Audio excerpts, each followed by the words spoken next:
to this video, nawawala si Alberta! Ano ba yan? So ayun, magandang umaga. Magpapalipad nga pala kami doon sa dagat. Ang tagal na kasi na hindi ko napapalipad ang aking mga alaga. Gusto ko kahit minsan sila ay malaya. Parang gusto ko na umuwi no nakita ko kanyang alaga. Abay katakot pang malakasan. Paglaki ko gusto ko din yan. Biglang dumaan si Tanggol. Ayun, natakot sa malaking ibon. Tanggol, ikaw umiwas. Isang lamunan ka lang yan. So ayun mga katabi, pinalipad niya na at sumabi na ang aking mga ibon. At hindi magpapauli si Alberto at ang kanyang mga kaibigan. At itong mga katampi, pinapakain ng seed. Nanlalaki pala ng kanyang mga pagkain. Mahal yan, tigli 5 piso yan sa tindahan. At ito mga katampi, hindi ko na nakita si Alberto. Huwag nyo kasi tatawagin Alberta, dapat Alberto. Alberta! Ay Alberto! Saan ka na Alberto?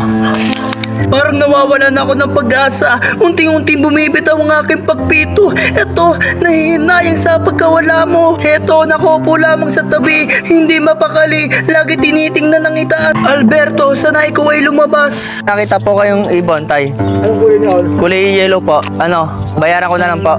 Bigyan ko po ng reward.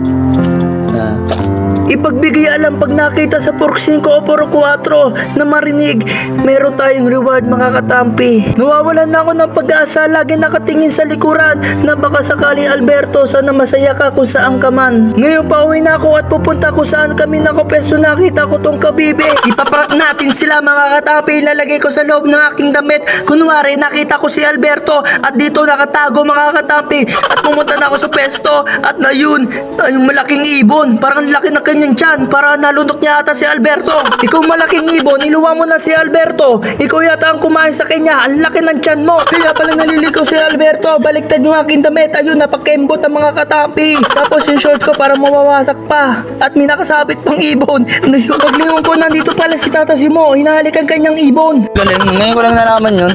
Oo, ginaganyan mo yan. Nilalawayan? Oo, nilalabayan ko yan para mabait sa iyo, para hindi naglalalayo sa iyo.